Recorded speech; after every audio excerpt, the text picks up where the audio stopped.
Masters అందరికి కూడా ఆత్మవందనాలు. ఈరోజు ఈ యొక్క కార్యక్రమాన్ని ప్రారంభించక ముందు మన ప్రియతమ గురువు అయినటువంటి బ్రహ్మర్షి పత్రిజీ గారికి, మన ప్రియతమ గ్రాండ్ మాస్టర్ అయినటువంటి మాతార్ బాబాజీ గారికి అనేక వందనాలు తెలియజేస్తూ, ఆత్మవందనాలు తెలియజేస్తూ ఈ యొక్క కార్యక్రమాన్ని ప్రారంభించుకుందాం. Right, my dear friends, my dear masters, my dear gods, ఈరోజు మనం ఒక అద్భుతమైన జ్ఞానాన్ని తెలుసుకోబోతున్నాం. దాంతోపాటు అయితే జ్ఞానం కొద్దిగా మనం ఈరోజు పంచుకోవడం జరుగుతుంది. సో ఎక్కువగా ఎందుకంటే మనం అతి సమీపంలో మన యొక్క కార్యక్రమానికి ఉన్నాం. సో మన యొక్క 2 రోజుల సంగీత ధ్యాన యజ్ఞం మరియు సమగ్ర స్వాస్థ్య కార్యక్రమం గురించి కొంత వివరంగా డిస్కస్ చేసుకోవాల్సి వస్తుంది. దాంతోపాటు సో మేడం చెప్పినట్టుగా ఒక వృద్ధాశ్రమం విజిట్ చేసినటువంటి దాన్ని కూడా ఒక 2 నిమిషాల్లో, 1 నిమిషం నేను చెప్పడం జరుగుతుంది. దాంతోపాటు ఒక అద్భుతమైనటువంటి ఒక అనుభవం, అది కూడా మన యొక్క కన్నడ కార్యక్రమం 3 నుంచి 4:30 ఆ మధ్యలో ఆ టైంలో జరిగేటువంటి ఒక అద్భుతమైన కార్యక్రమం, 21 రోజుల కార్యక్రమం జరుగుతూ ఉంటుంది. దానికి సంబంధించి ప్రోగ్రామ్ కోఆర్డినేటర్ ఆగా ఉన్నటువంటి గీతా మేడం, ఆమె డెలివరీ అయింది ఈరోజు. అయితే ఎంత అద్భుతమైన ప్రయాణం అంటే గర్భధారణ నుంచి డెలివరీ వరకు కూడా అది 2 నుంచి 3 నిమిషాల్లో నేను పంచుకుంటాను. దాన్ని కూడా అది ఎంతో మందికి అది ఒక స్ఫూర్తి అవుతుంది. అది గొప్ప స్ఫూర్తిగా నిలుస్తుందని చెప్తున్నాను. సో ఎలాగా, ఎందుకు అని చెప్తాను. Okay, right. సో మనం ధ్యానం, మన యొక్క జ్ఞానం తెలుసుకున్న తర్వాత అవన్నీ కూడా మనం పంచుకోవడం జరుగుతుంది. రైట్. సో మిత్రులారా, సో ఇంతవరకు కూడా మనము పీనియల్ గ్రంథి గురించి చాలా వివరంగా తెలుసుకున్నాం. అనేక సంచికలు అంటే అనేక ఎపిసోడ్స్లో మనం తెలుసుకుంటూ వచ్చాం. పీనియల్ గ్రంథి అంటే ఏంటి, దాన్ని ఎలా యాక్టివేట్ చేసుకోవాలి, ఎందుకు అది మూసుకుపోతుంది కదా, సో అది తెరుచుకుంటే అనుభవాలు ఏంటి, సో బాహ్యంగా ఏ కారణాలు ఉంటాయి, ఆంతరికంగా ఏ కారణాలు ఉంటాయి, సో ధ్యానం ద్వారా ఎలా తెరిపించుకోవచ్చు, ఈ ఈ ఈ విధంగా అనేక అంటే కనీసం అంటే ఒక 5 నుంచి 6 క్లాసులు మనం చెప్పుకున్నాం పీనియల్ గ్రంథి గురించి. సో పీనియల్ గ్రంథి మనకిచ్చేటువంటి అనుభవాలే అతీంద్రియ అనుభవాలు. అర్థమైందా? సో పీనియల్ గ్రంథి మనకేమిస్తుంది? అతీంద్రియ అనుభవాలు ఇస్తుంది. కాబట్టి ఆ అతీంద్రియ అనుభవాలు అనేవి కూడా సో ఎన్నో రకాలు ఉన్నాయి. సో అంటే అతీంద్రియ అనుభవాలు అనేది ఎన్నో రకాలు ఉన్నాయి. ఆ అతీంద్రియ అనుభవాల గురించి మనము ప్రత్యేకంగా ఈ రోజు నుంచి మనం ప్రారంభించుకుంటే అది ఒక 8-9 ఎపిసోడ్స్ లాగా చేసుకుంటూ పోవచ్చు మనం. ఓకే, సో మొదటి ఎపిసోడ్ కాబట్టి ఈరోజు అతీంద్రియ అనుభవాలు ఏముంటాయి, ఎలా వస్తాయి, తర్వాత దాంట్లో మొదటి అతీంద్రియ అనుభవం అయినటువంటిది ఒకదాని గురించి ఒక ఎగ్జాంపుల్ ముఖాంతరంగా తెలుసుకొని సో అంతటితో ఆ యొక్క జ్ఞానాన్ని పంచుకోవడం మనం క్లోజ్ చేసి అనుభవాల పంచుకోవడానికి మనం ముందుకెళ్తాం. సో మిత్రులారా, ఈ అతీంద్రియ అనుభవాలు అనేది మనం ధ్యానం చేస్తూ పోయినప్పుడు మన బాహ్యమైన కారణాలను, ఆంతరిక కారణాలను, తర్వాత ధ్యానం చేస్తూ నిత్యం స్వాధ్యాయము, సజన సాంగత్యము, ధ్యాన ప్రచారము ఇవన్నీ చేస్తూ ఉండగా మనలో ఉన్నటువంటి పీనియల్ గ్రంథి, నేను చెప్తూ వచ్చాను, మన దేహానికి ఆత్మకు మధ్యలో ఉన్న అనుసంధానమే ఒకటి అతి చిన్న భాగము, అదే పీనియల్ గ్రంథి. దాన్ని శుద్ధంగా పెట్టుకోవాలి, పరిశుద్ధం చేసుకుంటూ ఉండాలి. దాన్ని ఎప్పుడు కూడా మలినం కావడానికి వదలకూడదు. ఓకే, సో అందుకే మనం తినే ఆహారంలో కూడా ఎంతో జాగ్రత్త వహించాలి. అందుకే ఋషులు మునులు ఎప్పుడు కూడా ఇష్టం వచ్చినట్టు తినడం అనేది జరగదు. పరిమితంగా తింటారు. అంటే యుక్తాహారము, మితాహారము, యుక్త ఆలోచన, ఇవి ఎప్పుడు పాటిస్తారు. కాబట్టి వాళ్ళ యొక్క పీనియల్ గ్రంథి ఎప్పుడూ కూడా ఓపెన్గా ఉంటుంది, అది ఎప్పుడు కూడా మూసుకుపోదు. కాబట్టే వాళ్ళకి అతీంద్రియ అనుభవాలు అనేది చిటికెన వేలి మీద అంత సింపుల్గా వాళ్ళకు దొరుకుతూ ఉంటాయి. సో మామూలు మనుషులకి సాధారణంగా ఏమవుతుందంటే ఈ యొక్క బాహ్య జీవితంలో ఈ ప్రాపంచిక జీవితంలో అనేక ఒడిదుడుకులు, ఎప్పుడు కూడా ఆరోగ్యం మీద, ఆహారం మీద ఎలాంటి హెచ్చరిక లేకుండా, జాగృత లేకుండా జీవించడమే కాకుండా ఆలోచనల మీద కూడా జాగృత లేకుండా, ఎలాంటి అవేర్నెస్ లేకుండా జీవించడం వలన పోతూ పీనియల్ గ్రంథి అతి తొందరగా మూసుకుపోవడం జరుగుతుంది. ఆ తర్వాత అది మనం చివరి శ్వాస వరకు కూడా తెలియబడదు. అర్థమైందా? సో కాబట్టి మనం ఎలాంటి జీవితాన్ని గడపాలి ఇప్పుడు? సామాన్య జీవితాన్ని గడపవలసి ఉంటుంది. అది కూడా మనం అర్థం చేసుకోవాలి. తర్వాత ఈ భూమి మీద ఈ ఈ భూ అంటే మన భూమి అయినటువంటి ఈ గ్రహం మీద ఇప్పుడున్నటువంటి మానవాళి చూస్తూ ఉంటే 80% కూడా ఎక్కడ ఉన్నారంటే అందరూ మూలాధారానికి అంటిపెట్టుకొని ఉన్నారు. మూలాధారంలో స్టక్ అయి ఉన్నారు అందరూ కూడా. సో ఎలాంటిదంటే ఆ మూలాధారం అటువంటిది ఒక కామ కేంద్రం. పొద్దున కూడా నేను చెప్తూ వచ్చాను. మన యొక్క ఓషో, రజనీష్ చెప్పినటువంటి అద్భుతమైన జ్ఞానాన్ని మనం పంచుకుంటున్నప్పుడు ఆ విషయం మనకు క్లారిటీ వచ్చింది. ఏంటంటే ఆ కామ కేంద్రం దగ్గరే సో 80% జనాలు ఉన్నారని అర్థమవుతుంది మనకి. కామ కేంద్రం దగ్గర. కామ కేంద్రం నుంచి పైకి పోయేదే మానవుని జీవితం యొక్క పరమ ధ్యేయం, పరమ లక్ష్యం. అయితే ఎంతమంది చేస్తున్నారు? అది చేసేటువంటి అవకాశం ఇంకా రాలేదు. ఎందుకంటే ఎంతోమంది అంటే ఈ భూమి మీద నివసిస్తున్న 80% జనాభా ఎలా ఉందంటే అందరూ కూడా శైశవ లేదంటే బాల్య ఆత్మ దశలో ఉన్నారు అని అర్థమైంది. అందుకే కదా ఇక్కడ చూస్తున్నాం. అమెరికా లాంటి దేశం కావచ్చు, ప్రాపంచికంగా, సాంకేతికంగా అద్భుతమైన ప్రగతి సాధించినటువంటి అనేక దేశాలు కూడా మాంసాన్ని తినేటువంటి అతి నీచమైనటువంటి పనిలో ఉన్నాయి.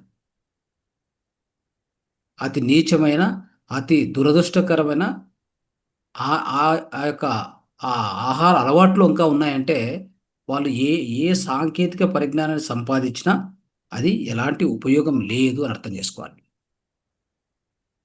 అర్థమైందా? సాంకేతిక విజ్ఞానం వాళ్ళు ఎంత సంపాదించినా గాని, అక్కడ ఏమవుతుందంటే వాళ్ళు ఆ కామము అనేటువంటి ఆ విషయంలో చిక్కుకున్నారు. అక్కడి నుంచి పైకి పోతే కదా దైవత్వానికి చేరుకునేది. దైవత్వాన్ని అందుకునేది. ఎప్పుడు పోతారు? పోలేరు. సాధ్యం కాదు. అంటే వాళ్ళకింకా సమయం రాలేదు. దాన్ని బట్టి చూస్తే ఈ భూమి మీద 80% జనాభా అలా ఉంటే 20% మాత్రమే అది ఒక రకంగా చెప్పాలంటే ఉన్నత ఆత్మలు జన్మించాయి. ఈ వేదికలో ఉన్నటువంటి అన్ని ఉన్నత ఆత్మలు కూడా ఈ విషయం అర్థమవుతుంది అట్‌లీస్ట్ మీకు చెప్తే. బయట పోయి చెప్పారనుకో నవ్వుతారు. మన చుట్టూ ఉన్న జనాలే మనం చెప్తూ ఉంటే ఇదేంది వింతగా ఉంది అంటారు. ఏది మాంసం తినొద్దంటారు వీళ్ళు. ఆహారం ఇలా ఉండాలంటారు. కళ్ళు మూసుకోమంటారు. ధ్యానం చేయమంటారు. ప్రాణాయామం చేయమంటారు. ఇవన్నీ ఏంటివి అసలు అవసరమా? హాయిగా తింటున్నాం, హాయిగా తిరుగుతున్నాం, మందు తాగుతున్నాం, ఆ! పబ్బులకెళ్తున్నాం, అన్నీ ఎంజాయ్ చేస్తున్నాం. అది బాగుంది గదా! ఇంతకంటే ఏం కావాలి? రోగం వస్తే హాస్పిటల్‌కి పోతున్నాం. చూపించుకుంటాం, డాక్టర్ డబ్బులిస్తాం. అతను వైద్యం చేస్తాడు, పంపిస్తాడు. ఇంతకంటే ఏం కావాలి? ఇదే గదా జీవితం అనేది వాళ్ళకి తెలిసింది. అవునా కదా? కాబట్టి అక్కడేమవుద్దంటే వాళ్ళ యొక్క చైతన్య స్థితి అధమ స్థాయిలో ఉంది అని అర్థం.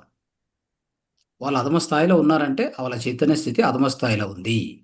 అధోగతి పాలైంది. ఊర్ధ్వంగా వాళ్ళు ప్రయాణించట్లేదు. ఊర్ధ్వంగా ప్రయాణించాలంటే వాళ్ళలో ఉన్నటువంటి చైతన్యం జాగృతి కొలుచుకోవాలి. అంటే జాగృతి పడాలి. అంటే జాగృతి అవ్వాలి.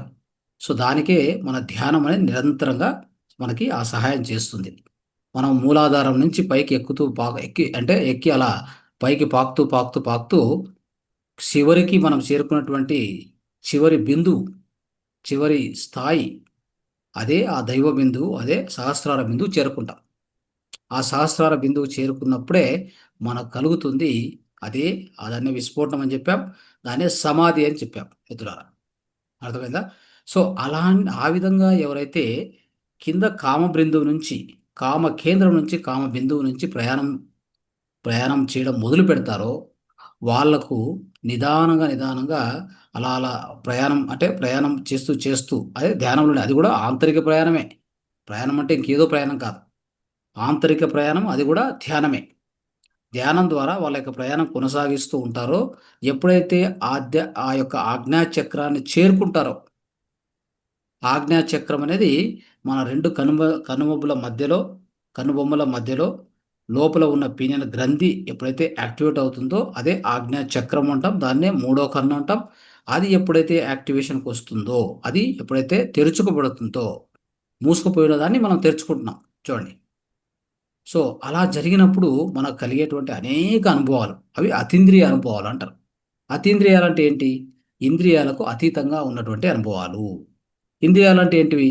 పంచ కర్మేంద్రియాలు, పంచ జ్ఞానేంద్రియాలు. 10 ఇంద్రియాలున్నాయి మనకి కదా! 10 ఇంద్రియాలను అంటే కన్ను, చెవు, ముక్కు, తర్వాత నోరు, తర్వాత చర్మము ఇవన్నీ తీసుకుంటే ఇవన్నీ కూడా పంచ జ్ఞానేంద్రియాలు అవుతాయి. పంచ కర్మేంద్రియాలు అంటే 2 కాళ్ళు, 2 చేతులు కదా. సో ఆ విధంగా పంచ కర్మేంద్రియాలు, పంచ జ్ఞానేంద్రియాలు ఇవన్నీ ఇచ్చేటువంటి అనుభవాలు బాహ్య అనుభవాలు. బాహ్య ప్రపంచంలో మనం పొందేటువంటి ప్రాపంచిక అనుభవాలు అని చెప్పుకోవచ్చు కదా. ఇప్పుడు ఏదైనా ఒక వస్తువుని చూస్తే, ఒక మనిషిని చూస్తే, కళ్ళు చూస్తే యెస్ ఉందని నమ్ముతాం. లేదా ఒక శబ్దం ఏదన్నా చెవుల ద్వారా వింటాం కదా. చెవుల ద్వారా విన్నప్పుడు మనకేమనిపిస్తది? ఒక ఏదో శబ్దం వస్తుందని మనకు తెలుస్తుంది. ఆ విధంగా ఒక వాసన వస్తుంది. మన ముక్కు ద్వారా ఆ వాసన తీసుకున్నప్పుడే మనకు అది వాసన ఉంది అని తెలుస్తుంది. ఇప్పుడు ఈ అతీంద్రియ అనుభవాలంటే ఏంటంటే, ఈ వేటి నుంచి కూడా ఎలాంటి, ఎలాంటి లోపలికి పోకుండా, ఎలాంటి అనుభవాలు మనం లోపలికి తీసుకోకుండా కళ్ళు మూసుకొనే ఉంటాము. తర్వాత ఏ చెవులు వినపడవు. ఏ వాసన మనం బయట నుంచి తీసుకోము. కానీ మనకు లోపల నుంచి ఆ అనుభవాలు వస్తూ ఉంటాయి. ఆ వచ్చేటువంటి అనుభవాలు మన లోపల ఉన్నటువంటి ఆ యొక్క అద్భుతమైనటువంటి ఆ లోపల ఉన్న చెప్పాలంటే సిక్స్త్ సెన్స్ అని చెప్తాము. లేదంటే మూడో కన్ను అనుభవాలని చెప్తాము. అతీంద్రియ అనుభవాలని చెప్తాము. ఆ అన్ని ఇంద్రియాలకు అతీతంగా వచ్చేటువంటి అనుభవాలు అన్నీ లోపల నుంచే వస్తాయి బయటికి. మామూలుగా ఇంద్రియాలంటే పంచేంద్రియాలు అంటే కర్మేంద్రియాలు కావచ్చు, జ్ఞానేంద్రియాలు కావచ్చు. ఈ అనుభవాలు బయట నుంచి లోపలికొస్తాయి. బయట నుంచి లోపలికి. సో, కాతే అతీంద్రియ అనుభవాలు ఎలా వస్తాయంటే లోపల నుంచి బయటికి పోతాయి. అర్థమైందా? సో, అంటే లోపల పుట్టేటువంటి అనుభవాలు అవన్నీ. సో, వాటిని చూడ్డానికి కళ్ళు సరిపోవు. వాటిని చూడ్డానికి ఈ ముక్కు గాని, ఈ చెవులు గాని ఏవి పనికిరావు. ఇవి ఏవి పని చేయనటువంటి పరిస్థితిలో, ఇవి ఏవి పని చేయకుండా ఉన్న ఆ పరిస్థితిలో లోపల నుంచి మనకు అనిపిస్తున్నవి, లోపల ఉన్నటువంటి లోపల నుంచి వచ్చే దృశ్యాలు, లోపల నుంచి వచ్చే ఆ సంకేతాలు, లోపల నుంచి వచ్చేటువంటి సమాచారం, లోపల నుంచి మనకు అనిపించేటువంటి అనుభవాలు, లోపల నుంచి మనకు అనిపించేటువంటి కొన్ని ఇంట్యూషన్స్, ఇలా రకరకాల అనుభవాలు మనకు కలుగుతూ ఉంటాయి. వాటిని అతీంద్రియ అనుభవాలు అని చెప్తాం. ఈ అతీంద్రియ అనుభవాలు ఎన్ని రకాలు ఉంటాయి? ఏంటి? ఓకే. అది మనం తెలుసుకుందాం. సో, ఈ అతీంద్రియ అనుభవాల్లో కొన్ని మీకు చెప్తూ వస్తాను. సో, మొదటిది టెలిపతి. ఓకే. టెలిపతి అంటే ఎక్కడో దూరంగా ఉంటారు. నా యొక్క మైండ్ నుంచి వాళ్ళకు ఒక థాట్ రూపంలో అంటే ఒక ఆలోచన రూపంలో నేను ఒక మెసేజ్‌ని పంపించడం జరుగుతుంది. అప్పుడేమవుద్దంటే వాళ్ళు ఎక్కడో ఉంటారు. నేను అనుకుంటాను ఇక్కడ. వాళ్ళ గురించి అనుకుంటాను. వాళ్ళు నాకు కాల్ చేస్తారు. ఓకే. లేదు వాళ్ళు అనుకుంటే నేను కాల్ చేస్తాను. చూడండి ఎలా ఉంటదో. అంటే దీనికి డిస్టెన్స్ డజంట్ మ్యాటర్. డిస్టెన్స్ అనేది మ్యాటర్ కానే కాదు. ఎంత దూరమన్నా ఉన్నయి. ఒక మెసేజ్‌ని ఇక్కడి నుంచి ఎట్లయితే మొబైల్ నుంచి మనం ఒక కాల్ చేస్తే అక్కడికి ఎలా వెళ్తుందో అంతే ఫాస్ట్‌గా అంతకంటే ఫాస్ట్ కూడా వర్క్ అవుతది. గుర్తుపెట్టుకోండి. సో, నేను ఎన్నో సార్లు అనుభవిస్తూనే ఉంటాను. ఎంతోమంది మాస్టర్స్‌కు తెలుగు, ఇంగ్లీష్, హిందీ, కన్నడ అన్నిట్లో వాళ్ళకి నేను కాల్ చేయాలనుకుంటుంటే ఇమ్మీడియేట్‌గా కాల్ చేసిన తక్షణ వాళ్ళు చెప్తారన్నమాట. "ఇప్పుడే మీ ఫోన్ తీసుకున్నాను సార్ మీకు కాల్ చేయనీకే" అంటారు వాళ్ళు. అలా జరుగుతూ ఉంటది కమ్యూనికేషన్. అర్థమైందా? సో, అంత ఫాస్ట్‌గా ఉంటదని అర్థం. దీన్ని టెలిపతి అంటాం. గుర్తుపెట్టుకోండి. ఇది మొదటి అతీంద్రియ అనుభవం. ఓకే. సో, ఇంకోటి క్రియేటివ్ విజువలైజేషన్ అంటే సృజనాత్మక దృశ్యీకరణ అంటాం. అంటే అది గూడా అతీంద్రియ అనుభవాల్లో ఒక భాగమే. అంటే మనం ఏదైనా దృశ్యీకరణ చేసుకొని మైండ్ నుంచి దాన్ని మనం అట్రాక్ట్ చేయవచ్చు అని. అంటే ఎంత దూరంలో ఉన్నా, ఎలాంటి మనకు కావాల్సినటువంటి ఈ భూమి మీద మనం మన యొక్క అంటే ఒక రకంగా ఆరోగ్యకరమైనటువంటి, ఒక సంతోషకరమైన జీవితాన్ని మనం గడపాలనుకుంటే, మనకేవైనా కొన్ని కోరికలు, కొన్ని ఆశలు ఉంటే, వాటిని నెరవేర్చుకోవడానికి మన మైండ్‌లో మన మైండ్ పవర్ మనలో ఉన్నటువంటి ఆ యొక్క ఆలోచన శక్తిని ఉపయోగించుకొని, ది థాట్ పవర్‌ని ఉపయోగించుకొని మనం ఏదైనా కానీ దాన్ని మన వైపుకు ఆకర్షింప చేయబడేటువంటి దీనిని సృజనాత్మక సృజనాత్మక దృశ్యీకరణ అని చెప్తాం. ఓకే. ఇది కూడా సాధ్యమే. ఇది మీకు ఈ 'సీక్రెట్' అనే బుక్‌లో అద్భుతంగా రాశారు. కావాలంటే మనం చదవచ్చు. ఈరోజు దాంట్లో ఒక ఎగ్జాంపుల్‌గా తెలుసుకుందాం. అయితే దానికంటే ముందు ఇంకా ఏమున్నాయో చూద్దాం. తర్వాత క్లేర్‌వాయన్స్ మీరు వినే ఉంటారు. క్లేర్‌వాయన్స్ అనేది. ఇదేంటంటే క్లేర్‌వాయన్స్ అనేటువంటిది చూడండి. సో, ఎక్కడో జరుగుతున్న దాన్ని దృశ్య రూపంలో మనం గమనించడం, చూడడం. మనం మూడో కన్నుతో చూస్తూ ఉంటాం. అంటే ఈ రెండు వాల్స్ కాదు, అంటే మన ఇల్లు చుట్టూ వాల్స్ ఉంటాయి, కానీ మనం కళ్ళు మూసుకొని ధ్యానంలో కూర్చొని మనం ఎక్కడో జరిగేదాన్ని మన మూడో కన్ను ద్వారా మనము ఆ దృశ్యాన్ని చూస్తూ ఉంటాం, అక్కడ జరుగుతున్నదాన్ని మనం చూస్తూ ఉంటాం. సో దీన్ని మనం ఏమంటామంటే క్లయర్ వాయిన్స్ అని చెప్తాం. కాబట్టి ఇది వీడియో అంటే ఏం చెప్తారో దీన్ని ఇంకా ఇంకొక పదం ఏమంటామంటే రిమోట్ వ్యూయింగ్ అని చెప్తాం. రిమోట్ వ్యూయింగ్ అంటే ఎక్కడో ఉంది, దాన్ని రిమోట్గా కూర్చొని చూస్తూ ఉంటాం. అది సో దృశ్య రూపంలో అది క్లియర్ వాయిన్స్ అంటాం. తర్వాత ఇంట్యూషన్. ఇంట్యూషన్ అంటే ఏంటంటే మన లోపల నుంచి సడన్గా మెసేజ్లు వస్తాయి మనకి. ఓకే. సో ఉదాహరణకి మనం మామూలుగానే మన జీవితంలో మనం బిజీ జీవితంలో గడుపుతూ ఉంటాం. ఎప్పుడైతే సైలెన్స్గా ఉంటామో సడన్గా లోపల నుంచి ఒకటి అనిపిస్తూ ఉంటుంది. మా ఇంట్లో అంటే మా ఇంట్లో మా కొడుకో లేదా ఎవరికో ఏదో కొద్దిగా బాగలేనట్టుంది ఆరోగ్యము అనిపించడం. ఏదో బాగలేనట్టుంది, వాళ్ళు ఏదో బాధలో ఉన్నట్టున్నారే అని మన లోపల నుంచి మనకే అనిపించడం. ఓకే. మరి మీరు కాల్ చేసి చెక్ చేసుకుంటే అక్కడ జరిగి ఉంటుంది. అంటే దీనికి లాజిక్ లేదు మిత్రులారా. లాజిక్ అనేది లేదు ఇక్కడ. There is no logic, no reasoning. Okay. It is directly intuitive message. అంటే అదొక ఎలాంటిదంటే రైట్ బ్రెయిన్ నుంచి మనకు అందుతుంది, అట్లాంటి మెసేజ్ అందుతాయి. లెఫ్ట్ బ్రెయిన్ అప్పుడు వర్క్ కాదు, రైట్ బ్రెయిన్ నుంచి సో వచ్చేటువంటి ఆ మెసేజ్లు మనకు అందేటువంటి మెసేజ్లు సడన్గా సడన్గా లోపల నుంచి మనకు వస్తాయన్నమాట. సో దీన్ని మనం ఏమని చెప్తామంటే ఇంట్యూషన్ అని చెప్తాం. ఓకే. సో ఇవన్నీ చాలామందికి కూడా ఇలాంటివి జరిగే ఉంటాయి. తర్వాత ఇంకోటి ఏంటంటే డెజావు అంటాం. డెజావు అంటే ఏంటంటే సో ఏదైనా ఇంతకుముందు మనం పాస్ట్లో ఒక ఎక్స్పీరియన్స్ మనం పొంది ఉంటాము. పొందిన ఎక్స్పీరియన్స్ మళ్ళీ దాన్ని తిరిగి మనం పొందేటట్టుగా ఆ విధంగా మనలో మనం మళ్ళీ మన యొక్క అంతరంలో దాన్ని తిరిగి మనం అనుభవిస్తుంటాం. అంటే ఇంతకుముందు జరిగిపోయి ఉంటుంది, కానీ ఇప్పుడు మళ్ళీ మనం కళ్ళు మూసుకుంటే దాన్ని పూర్తిగా ఒకసారి మళ్ళీ అనుభవించడం. అలాంటి డెజావు అని చెప్తాం. అది కూడా ఒక ఎక్స్పీరియన్సే. తర్వాత ఇంకోటి ఏంటంటే ఆటో రైటింగ్. ఆటో రైటింగ్ అంటే మనం ఏం చేస్తామంటే ఆత్మలతో కమ్యూనికేట్ చేయడం. ఆత్మలంటే ఇప్పటికే చనిపోయి వాళ్ళు ఆత్మలుగా వెళ్ళిపోయి ఉంటారు. సో దేహం వదిలిపెట్టి వెళ్ళిపోయి ఉంటారు కదా, వాళ్ళతో మనం కమ్యూనికేట్ చేయడం. అది మాస్టర్స్తో కావచ్చు, ఒక నార్మల్ ఆత్మలతో కావచ్చు, వాళ్ళతో మనం కమ్యూనికేట్ చేసేదాన్ని మనం ఆటో రైటింగ్ అని చెప్తాం. ఇది కూడా జరుగుతూ ఉంటుంది, అర్థం చేసుకోండి. తర్వాత టెలికెనిసస్ టెలికెనెసిస్ అంటాం. టెలికెనెసిస్ అంటే ఏంటంటే టెలికినెసిస్ అంటే ఏంటంటే మన యొక్క థాట్ పవర్ను ఉపయోగించి వస్తువులను కదిలించడం. ఒక చోటు నుంచి ఇంకో చోటికి వస్తువును ఇలా చూసి దాని వైపు మన పవర్ తీక్షణంగా మనం దాన్ని పవర్ పంపిస్తే, ఎనర్జీ పంపిస్తే ఆ వస్తువు అక్కడ ఉన్నది, దాన్ని అలా కదిలించవచ్చు. దీనికి సైన్స్ దగ్గర ఎక్స్ప్లెనేషనే లేదు మిత్రులారా. దీనికి సైన్స్కు ఎలాంటి ఆన్సర్ లేదు దీనికి. ప్రయత్నించారు, వాళ్ళు కనుక్కోలేరు, వాళ్ళ వల్ల కాలేదు. కాబట్టి ఆ ఆ అంత పవర్ కూడా మనలో ఉంటుంది. ఓకే, అర్థమైందా? సో ఇది ఇంపార్టెంట్.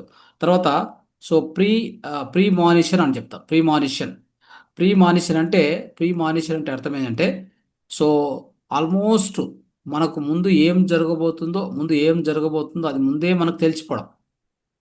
అంటే ఇంకా నియర్ ఫ్యూచర్లో ఏం జరగబోతుంది అనేది మనకు ముందే మన లోపల తెలిసిపోవడం. ఓకే. దాన్ని ప్రీ మానిషన్ అని అంటాం. దానికి అదొక పదం ఉంది. తర్వాత క్లెయిర్ ఆడియన్స్, నెక్స్ట్ అతీంద్రియ అనుభవం. ఓకే. సో క్లెయిర్ ఆడియన్స్ అంటే ఏంటంటే మన లోపల నుంచి శబ్దాలు వినిపించడం. ఫస్ట్ది క్లియర్ వాయన్స్ అంటే రిమోట్ వ్యూయింగ్ అంటే మనము దూరంగా జరుగుతున్న దాన్ని ఒక దృశ్య రూపంలో చూడడం. మనం మూడో కన్నుతో చూడడం, కళ్ళు మూసుకొని ఉన్నాం, చూస్తున్నాం. ఓకే. ఈ కళ్ళతో చూడడం లేదు, బాహ్య చక్షులతో చూడడం లేదు. ఇదే విధంగా కళ్ళు మూసుకునే ఉన్నాం, చెవుల ద్వారా వినపడడం లేదు, కానీ లోపల నుంచి సౌండ్ వినిపిస్తుంది. అర్థమైందా? లోపల నుంచి సౌండ్ వినిపిస్తుంది. దాన్ని మనం ఏమంటే చెప్తామంటే క్లియర్ ఆడియన్స్ అంటాం. చూడండి, అదొకటి. నెక్స్ట్ చివరగా ఆస్ట్రల్ ఆస్ట్రల్ ప్రొజెక్షన్ అంటే ఆస్ట్రల్ ట్రావెల్ అంటే ఏంటంటే ఎప్పుడైతే మనం ధ్యానం చేస్తూ చేస్తూ పోతామో మనలో ప్రాణమయ కోశం శక్తీకరణ అయ్యి ప్రాణమయ కోశం శుద్ధి అయినప్పుడు, అప్పుడు ప్రాణమయ కోశంలో అన్ని నాడుల్లో స్వచ్ఛత అయినప్పుడు, స్వచ్ఛంగా తయారైనప్పుడు అప్పుడు జరిగేది ఏంటంటే మనలో ఉన్నటువంటి ఆస్ట్రల్ శరీరము మన నుంచి విడిపడడం జరుగుతుంది. మన నుంచి విడిపడి అది ఇంకా వేరే వేరే లోకాలకు ప్రయాణం చేయడం, వేరే వేరే తలాలకు ప్రయాణం చేయడం, డిఫరెంట్ ప్లేన్స్కి వెళ్ళడం. అనేక విషయాలు చూడడం, అనేక మాస్టర్స్తో కలచడం, ఇతర గ్రహాలకు, ఇతర నక్షత్ర మండలాలకు అన్నిటికీ ప్రయాణం చేయడం జరుగుతుంది కదా! దాన్ని ఔటర్ బాడీ ఎక్స్పీరియన్స్ కూడా అంటాం. బాహ్య శరీర అంటే మన యొక్క సూక్ష్మ శరీర యానము, సూక్ష్మ శరీర అనుభవాలు అని చెప్తాం. ఓకే. దీన్ని ఆస్ట్రల్ ట్రావెల్ లేదా ఆస్ట్రల్ ప్రొజెక్షన్ అని కూడా అంటాం. సో, ఇన్ని ఇన్ని అతీంద్రియ అనుభవాలు ఉన్నాయి. అర్థం చేసుకోండి. ఇన్ని అతీంద్రియ అనుభవాలు మనలో కలుగుతూనే ఉంటాయి. అర్థమైందా? సో, ఇది మొట్టమొదటి విషయం. దీంట్లో ఈరోజు ఒక ఒక అతీంద్రియ అనుభవం ద్వారా మనం ఇంకొంత ఎక్కువ తెలుసుకోవడానికి ప్రయత్నం చేద్దాం. అదొచ్చేసి ఏంటంటే క్రియేటివ్ విజువలైజేషన్. క్రియేటివ్ విజువలైజేషన్ అంటే ఏం చెప్పాను నేను? సృజనాత్మక దృశ్యీకరణ. మిత్రులారా, ఈ సృజనాత్మక దృశ్యీకరణ అనేటువంటిది బాగా వెలుగులోకి వచ్చింది 'ది సీక్రెట్ బుక్' ద్వారా. అర్థమైందా? 'ది సీక్రెట్ బుక్'లో ఏం చెప్తారంటే, ది లా ఆఫ్ అట్రాక్షన్ అనేటువంటి అద్భుతమైన ఆ సూత్రాన్ని ఉపయోగించి ఎంత దూరంలో ఉన్నా, ఎలాంటి కోరికలైనా, ఎలాంటి యాంబిషన్స్ ఉన్నా, ఎలాంటి డ్రీమ్స్ ఉన్నా వాటిని నిజం చేసుకోవచ్చు మన యొక్క ఆలోచన శక్తిని ఉపయోగించుకొని అని చెప్పారు. అర్థమైందా? సో, అది అద్భుతమైన విషయం. మీరు సీక్రెట్ బుక్ ఇంకా నీట్‌గా చదవండి. మీకు తెలుస్తా ఉంటది. ఎంతోమంది successful business men, successful sports person, successful musicians, successful poets, successful business man, successful film stars, so many people. వీళ్ళందరూ కూడా దీన్ని ఉపయోగిస్తూనే ఉంటారు. మనం అనుకుంటాం వీళ్ళెందుకు ఇంత గొప్పగా తయారయ్యారు? ఎలా తయారయ్యారు వీళ్ళకి? వీళ్ళకి ఏంటి వీళ్ళ ప్రత్యేకత అంటే ఏమీ లేదు. ఈ యొక్క లా ఆఫ్ అట్రాక్షన్‌ను, అదే ఈ యొక్క క్రియేటివ్ విజువలైజేషన్ వాళ్ళు ఎప్పుడు వాడుతూ ఉంటారు. అర్థమైందా? ఎలా వాడతారంటే ఒక ఫిల్మ్ స్టార్ గురించి ఆలోచిద్దాం. ఎలా వాడతాడంటే అతను చిన్న స్థాయిలో ఉన్నా గానీ, అతనిలో ఎలాంటి ఆలోచనలు మెదులుతూ ఉంటాయంటే ఎప్పుడు కూడా, నా వెంబడి ఎంతోమంది ఫ్యాన్స్ ఎమ్మడి పడ్డారు. వాళ్ళని ఆటోగ్రాఫ్ అడుగుతున్నారు. వాళ్ళకి ఇస్తున్నట్టుగా, వాళ్ళకి ఆటోగ్రాఫ్ రాస్తున్నట్టుగా, వాళ్ళందరూ నన్ను జేజేలు కొడుతున్నట్టుగా, ఇలాంటి ఊహలు వాళ్ళలో ఎప్పుడు నడుస్తూ ఉంటాయి. కావాలంటే గమనించండి. అర్థమైందా? సో, వాళ్ళు చిన్నగా ఏమవుతదంటే నిజంగా ఆడికే వచ్చేస్తారు. నిజంగా ఆ స్థాయికి వచ్చేస్తారు వాళ్ళు. సో, అలాంటి దాన్ని మనము నిత్య జీవితంలో వాడుకోవాలి మిత్రులారా.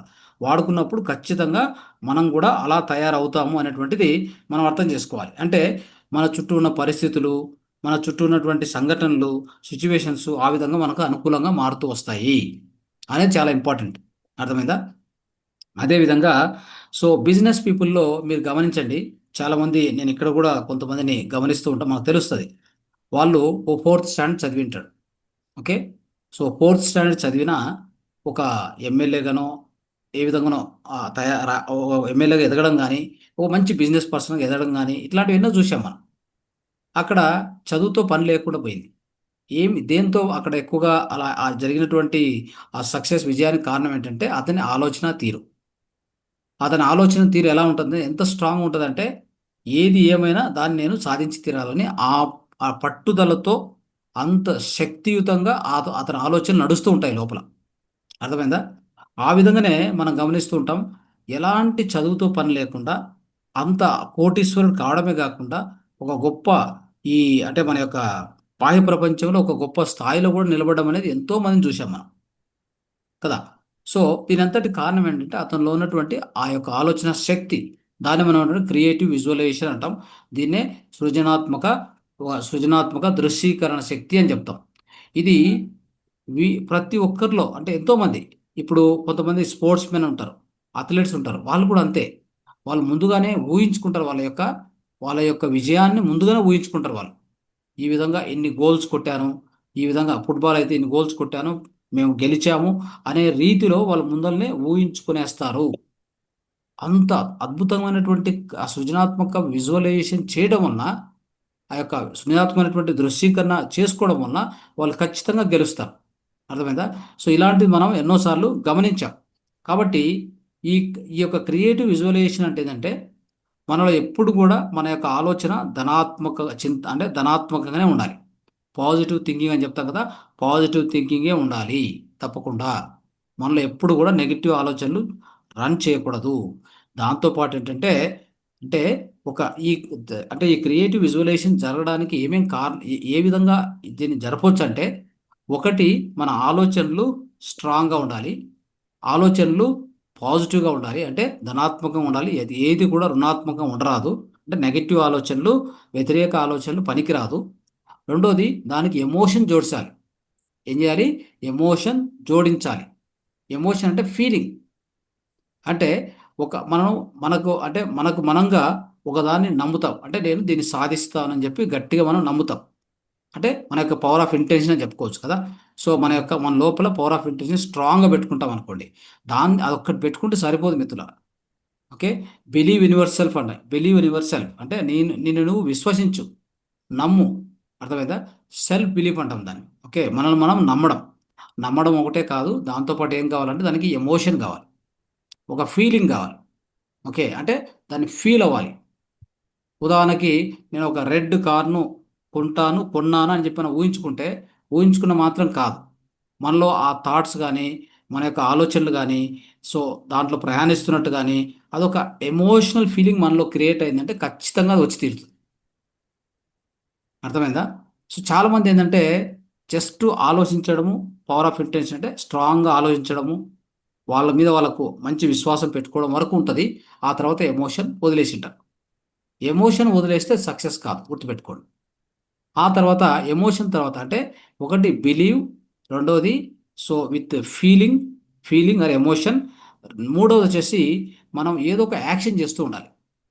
యాక్షన్ అంటే ఏంటి? ఏదో ఒక పని, ఏదో ఒక కర్మ చేస్తూ ఉండాలి. సైలెంట్‌గా కూర్చోకూడదు. అర్థమైందా?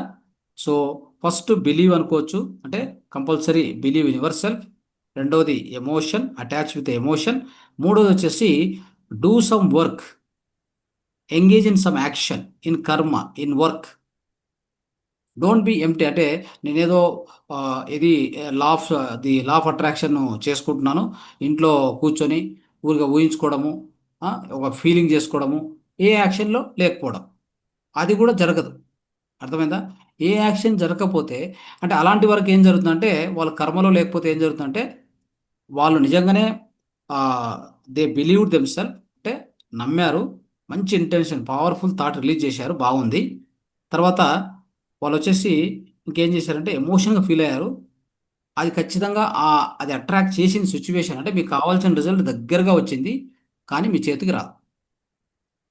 అంటే మీ దగ్గరకొచ్చింది. బట్ మీ చేతికి రాదు. మిస్ అయిపోతది. ఎందుకు మిస్ అయిపోయిందంటే మీరు యాక్షన్‌లో లేరు. అంతే కదా!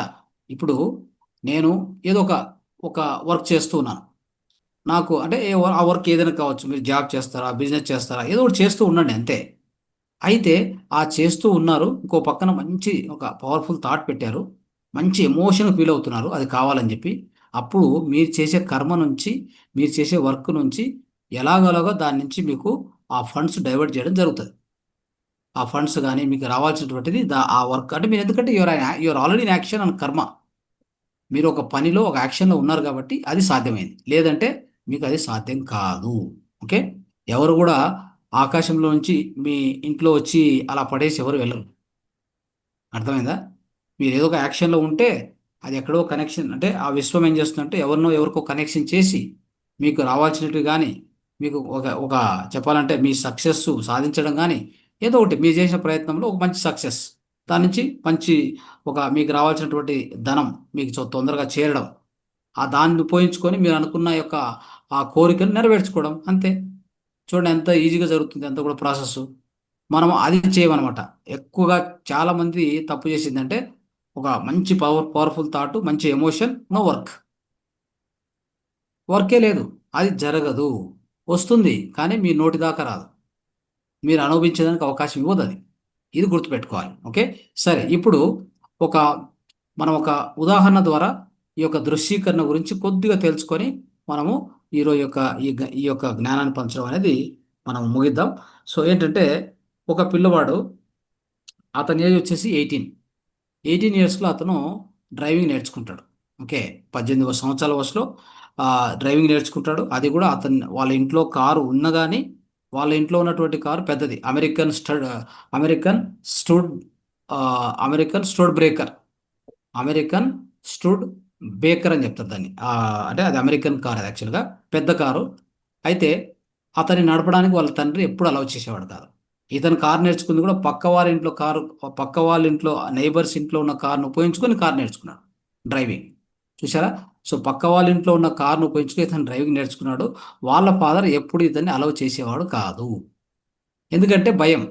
కార్ తీసుకుపోయి ఎక్కడ యాక్సిడెంట్ చేస్తాడో, ఇతనికి సరిగ్గా రాదు.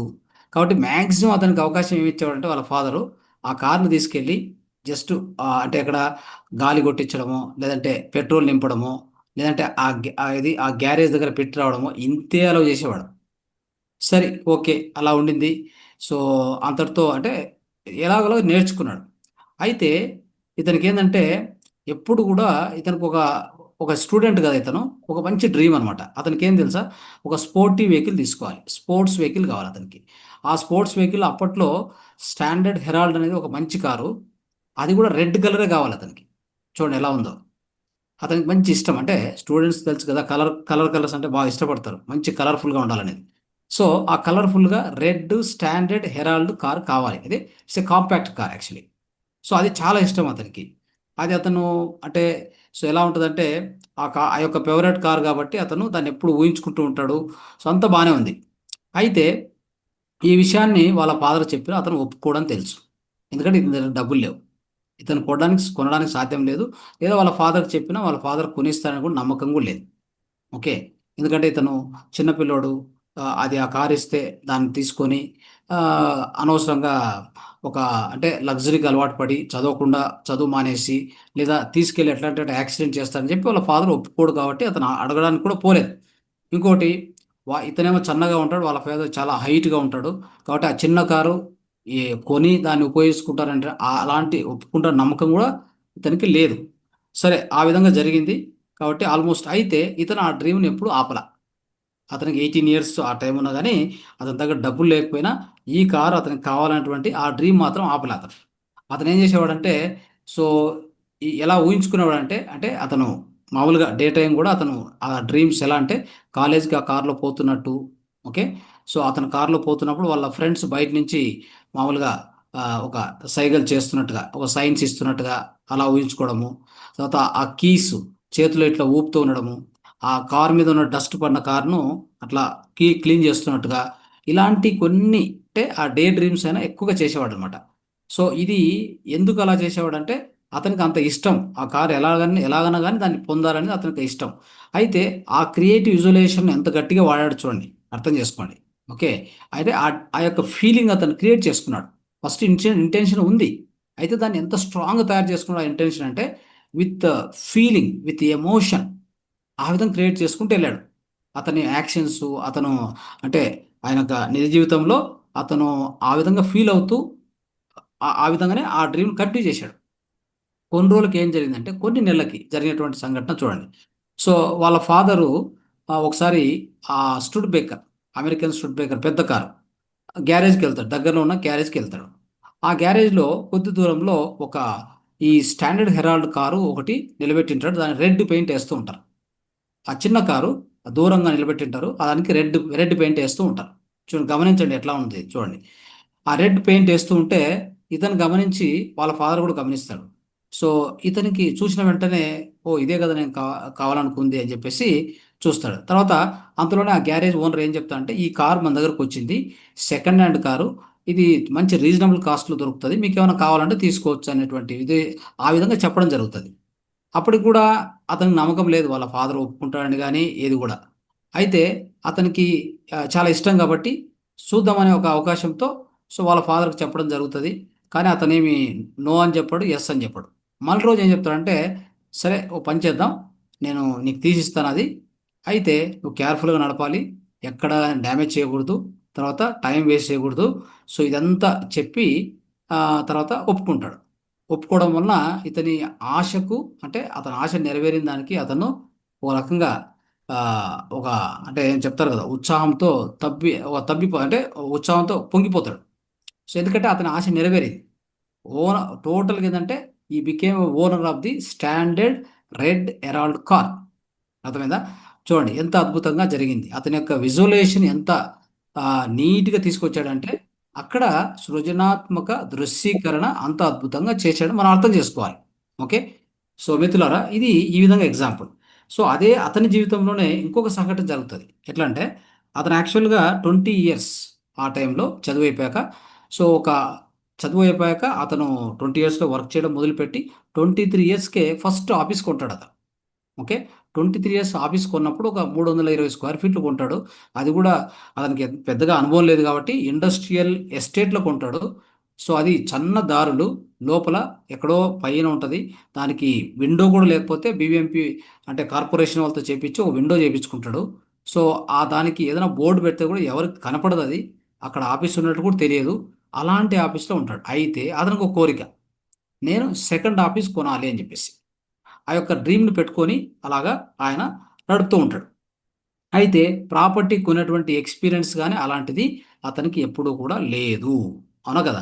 సో, ఎందుకంటే సో, జస్ట్ ఫ్రెష్‌గా అతను వర్క్ చేయడం మొదలుపెట్టింటాడు కాబట్టి అలాంటిది ఏది లేదు. సో, అతనికి అంటే కొన్ని రోజుల తర్వాత, కొన్ని సంవత్సరాల తర్వాత అతనికి గట్టి కోరికేంటంటే ఒక ఆఫీస్ నేను కొనాలి. ఒక 5-4 నిమిషాలు నా ఇంటి నుంచి నడిచే దూరంలో ఉండాలి. అది కూడా మెయిన్ రోడ్‌లో అనేక కార్లు, హండ్రెడ్స్ ఆఫ్ కార్స్ పోయేటువంటిది. అందరూ నేను బోర్డ్ పెడితే అందరూ చూస్తున్నట్టుగా నాకొక ఒక ఒక రెండో ఆఫీస్ కావాలని అతని కోరిక పుడతది. సో, ఆ కోరిక అంత స్ట్రాంగ్‌గా ఉందంటే సో, మంచి బ్రాండింగ్ చేసుకోవచ్చు. సో, తర్వాత ఎక్కువ ఆఫీస్‌కి పోవడానికి కూడా ఎక్కువ టైం స్పెండ్ చేయకూడదు. 4, 5 నిమిషాలు వాకింగ్‌లో ఎళ్ళిపోవాలి. ఇది ఆయన కోరికలు. ఇలాంటి ఆఫీస్ ఒకటి కావాలని ఒక తపన, ఆ కోరిక స్ట్రాంగ్‌గా ఉంటది. అది రెండో ఆఫీస్ యాక్చువల్‌గా. అది 1991లో సో, అలా రెండో ఆఫీస్ కొనాలనేటువంటిది అతనికి స్ట్రాంగ్‌గా ఉన్నప్పుడు, సో, అతని దగ్గర ఉన్న సేవింగ్స్ వచ్చేసి ఓన్లీ 10,00,000 ఆయన దగ్గర ఉన్నది. ఓకే. సో, అయితే అది ఆ విధంగా ఉన్నదాన్ని చూస్తాడు. అయితే అప్పుడు అతను వెళ్తూ ఉన్నప్పుడు బయట బజార్‌లో వెళ్తున్నప్పుడు అలాంటి ఒక ఆఫీస్ ఆయన కంటపడతది. ఆయన కళ్ళకి కనిపిస్తది. ఒక బిల్డింగ్ ఉంది. అది 4 నిమిషాలే. అక్కడ పైకి పోయి చూస్తాడు. వాళ్ళని అడుగుతాడు. ఆ బిల్డింగ్ అదే ఒక సొసైటీ బిల్డింగు. దాంట్లో ఒక చిన్న ఆఫీస్ ఉంటుందన్నమాట. అక్కడ పోయి వాళ్ళని ఎంక్వైరీ చేసుకుంటాడు. చేసుకుంటే వాళ్ళు చెప్తారు. అవును, ఇక్కడ ఒక ఆఫీస్ ఉంది. అయితే దీనికి ఆహ్, విషయం ఏంటంటే ఇది సొసైటీకి ఆ యొక్క ల్యాండ్ ఓనర్‌కి మధ్యలో ఒక ఫైట్ నడుస్తా ఉంది. కోర్ట్ కేస్ ఉందని చెప్తారు వాళ్ళు. చూసుకుంటాడు. సరే అని జెప్పేసి వాపసొచ్చేస్తాడు. సో, తర్వాత ఇట్లాంటి కోర్ట్ కేసులు ఇట్లా ఉన్న అతనికి అనుభవం లేదు గదా! కొనేటువంటి అనుభవం లేదు. కొన్న తర్వాత ఏమవుద్దో తెలీదు. ఎందుకు ఈ తలనొప్పి అని జెప్పేసి ఆ లిటిగేషన్ ప్రాపర్టీని తీసుకోవడం ఉందని జెప్పేసి అతను, ఎందుకంటే ఇట్లా లిటిగేషన్స్ చాలా రేర్‌గా సాల్వ్ అవుతాయి. మీకు తెలిసిందే గదా! కాబట్టి వదిలేస్తాడు. ఆ డ్రీమ్‌ని వదిలేస్తాడు. దాన్ని సో, కానీ అతను వదలలేదు. కావాలనేది కోరిక. అయినా గాని ఇంత కోర్ట్ కేస్ ఉంది అని తెలిసి గూడా మళ్ళీ వాపసొచ్చినా గాని ఆ రోడ్‌లో పోతున్నప్పుడల్లా ఆడికెళ్ళేవాడతను. అదే కావాలని కోరిక. కోరిక మాత్రం అదే కావాలి కావాలని మరీ అక్కడికెళ్ళి కొద్దిసేపు నిలబడి, దాని చుట్టూ అట్లా ఇట్లా తిరిగేది, చూసేది అలా చేసేవాడనమాట. ఆ ఎక్స్‌పీరియన్స్ చూడు ఎలా ఉందో. అది కోర్ట్ కేస్ ఉందని తెలుసు ఈ అబ్బాయికి. అయినా గాని మళ్ళీ అక్కడికే వెళ్లి కొద్దిసేపు అక్కడ ఇక్కడ చుట్టూ తిరగడము, ఆడనే దాన్ని చూడడము, ఇది చాలా బాగుంది. ఈ ఆఫీస్ నాకు వస్తే బాగుండు. ఇట్లా ఆలోచననమాట. వదులుకోలేదు ఆ ఆలోచన. సరే, ఈ విధంగా జరుగుతున్నప్పుడు అట్ ద సేమ్ టైము అతను ఒక అడ్వర్టైజ్‌మెంట్ ఇస్తాడు పేపర్‌లో. సుమారుగా 60 ఏజెంట్లు కాల్ చేస్తారు. 60 ప్రాపర్టీస్ ఆఫర్ చేస్తారు. అన్నిట్లో ఏదో ఒక problem. Technical problem, legal problem, rate ఎక్కువ. అతనికి కుదరదు, ఏది కుదరదు. సో, మనం అదే నమ్మశక్యం కాకుండా కొన్ని రోజుల తర్వాత ఒక అంటే ఆదివారం మధ్యాహ్నం టైంలో ఒక సంఘటన జరుగుతది. ఒక డిస్టెంట్ రిలేటివ్ ఒకాయన వస్తాడు. ఓకే. వచ్చేసి వాళ్ళ ఇంటికొస్తాడు. ఆయనేం చెప్తాడంటే, నేను ఇక్కడ దగ్గరలో ఉండే బిల్డింగ్‌లో సో, నేను ఒక సెక్రటరీని, ఆ సొసైటీకి సెక్రటరీని.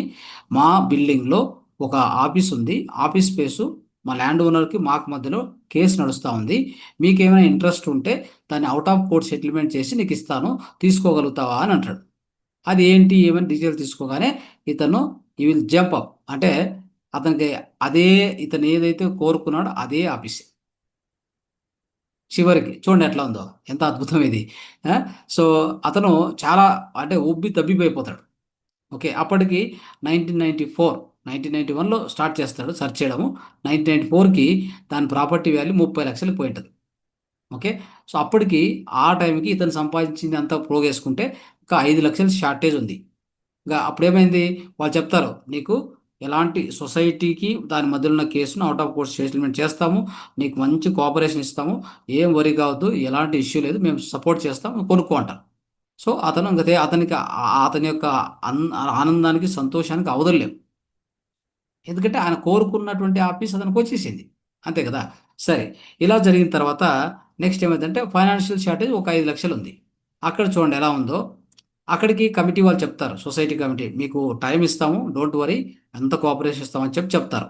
అలా ఉన్నా కానీ చూడండి, ఇది సాల్వ్ కావడానికి ఈ ఫైనాన్షియల్ షార్టేజ్ సాల్వ్ కావడానికి ఆ రోజు ఆ నెక్స్ట్ డేనే అతనికి వాళ్ళ కంపెనీకి ఒక బిగ్ ఆర్డర్ వస్తుంది. అప్పుడు 10 lakh అడ్వాన్స్ వచ్చేస్తుంది ఏకదం.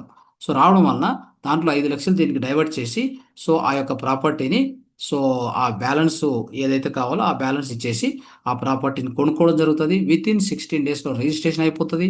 సో ఆఫీసు సొంతం అవుతుంది. దీనివల్ల అతనికి ఈ క్రియేటివ్ విజువలేషన్ అంటే ఈ యొక్క సృజనాత్మక దృశ్యీకరణ మీద అద్భుతమైనటువంటి ఒక అనుభవము, అద్భుతమైన నమ్మకం కలిగి దీన్ని ఎంతో మందికి ఆయన ప్రచారం చేయడం కూడా జరిగింది. ఓకే. సో మిత్రులారా, సో దీని ద్వారా మనం ఈ యొక్క సృజనాత్మక దృశ్యీకరణము, క్రియేటివ్ విజువలేషన్ గురించి మనం అద్భుతంగా మనకు కూడా అర్థమైంది. సో ఇలాంటివి మనం కూడా చేసుకొని మన నిత్య జీవితంలో మనం దీన్ని సాధించుకోవచ్చు. కాబట్టి సో ఇది మనం అందరం కూడా మన నిత్య జీవితంలో ప్రయత్నం కూడా చేయవచ్చు. ఓకే. సో ఇది ఈరోజు మనం తెలుసుకోవాలనుకున్నటువంటి కొంత జ్ఞానము. ఇంకా డీప్గా దీని గురించి అనేక ఉదాహరణలు ఉన్నాయి. తర్వాత దీని గురించి అనేక పాయింట్లు కూడా ఉన్నాయి. మనం ముందు క్లాసులో మనం తెలుసుకోవడానికి ప్రయత్నం చేద్దాం. ఓకే. Thank you. ధన్యవాదాలు.